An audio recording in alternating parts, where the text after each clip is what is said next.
Hello world, welcome back to the Razor RC, and the Traxxas Sledge is actually one of the best RC cars you can buy, but does have some serious flaws that I think need addressing. Once you correct those flaws, it actually becomes a really good vehicle, really durable, really tough, actually very capable. So I just want to cover the 5 most important upgrades you can make to your Traxxas Sledge, and we'll go in order from most important. And we'll also have links in the description below if you want to pick up any of these upgrades. Super worth it to do. And yeah, let's get into it. So really the number one flaw of the Sledge is the chassis. The stock chassis is this 3.2 millimeter piece. You know, it's a nice, really good looking chassis piece, but unfortunately it bends really easily. I mean, you can see there it's not straight at all. It's actually flexed out and flared out here where the motor mounts. It's made out of like 6061, you know, stamped aluminum, not the greatest, strongest piece out there. And you know, not only does it have flex, it also bends really easily, especially where the motor mounts onto the chassis with these 4 holes, basically like a nitro engine style chassis. You can see it kind of like bulged out there on the chassis. So really the number one upgrade you can make is to get some sort of aftermarket chassis. I'm running the JustBashit RC chassis.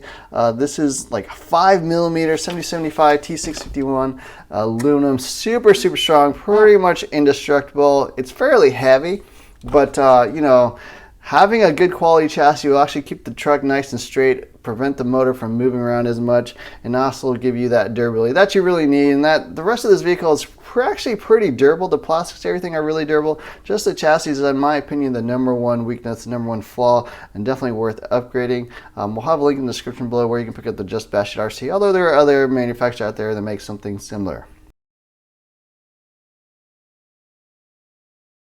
Number 2 upgrade is actually for the motor mount. So again, this original chassis just uses a nitro style motor mount, which is basically 4 screws bolted into this thing. Has a little spacer that helps to hold the motor mount in place.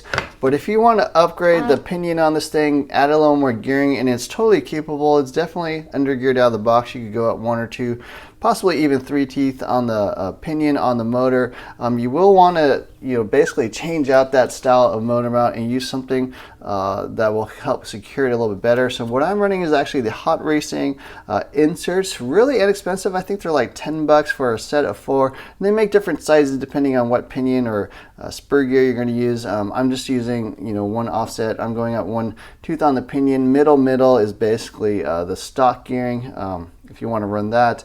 But yeah, allowing you basically to run any pinion size you want. You'll obviously want to buy the insert that matches the mesh that you run. But yeah, that helps hold the motor in place. It's actually impossible for that motor mount to move. It's essentially like a fixed position, so you cannot lose mesh. You cannot, you know, strip your spur gear, strip your pinion gear, anything like that. And not only that, it's actually fairly inexpensive. Number 3 on the list is a battery box upgrade. So the stock battery strap, it's okay, but you're pretty limited in what batteries you can actually run. Traxxas batteries will run fine, obviously, but if you want to run aftermarket batteries, if you want to run hard case batteries especially, you know, you'll find that the stock battery tray really doesn't fit those larger size batteries. So what I'm running is the Hot Racing tall battery strap, and then I do have a video on how to actually add additional straps. I would recommend adding 2 more straps to the sides, and you will have to kind of modify the box a little bit. You could just run the stock battery strap, but you are at risk of this thing breaking and then your battery ejecting or even slipping out, even with just that single strap. So yeah, this is number 3. Just allows you to run like different batteries out there. The stock battery compartment really is meant to fit battery from Traxxas, which, you know, is a little bit annoying, so I do think it's worth upgrading. Number 4 is the machined ring and pinion gears in the differentials.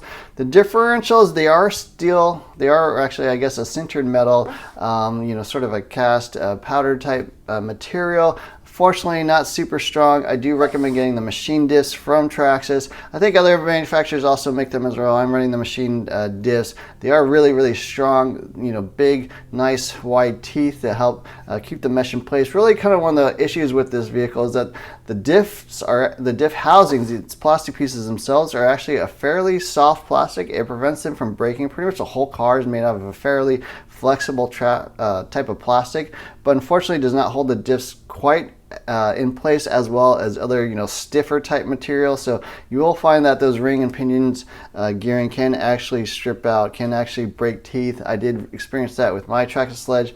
Fairly expensive, but really, in my opinion, an important upgrade once you start really sending this thing, doing big jumps, just to make sure you keep your diff mesh properly in place.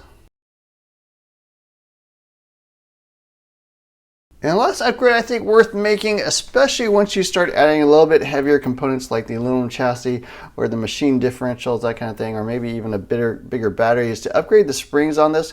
The stock vehicle out of the box, actually the suspension tuning is really, really good. You might go a little bit heavier on the rear shock oil, but actually out of the box, the springs, the shock oils, the suspension tuning is actually really, really good. But once you start adding some additional heavier components, maybe you add a bigger motor or a heavier ESC, or you start launching this thing really big, it is worth upgrading the springs. Shock oil is actually pretty close. I don't think you need to do too much with that. Maybe go a little bit on the rear, but the springs themselves will start feeling a little bit light. I actually went to the 1.45 rate on the front, so I'll have links in the description below. They're basically the blue springs from the Traxxas Max.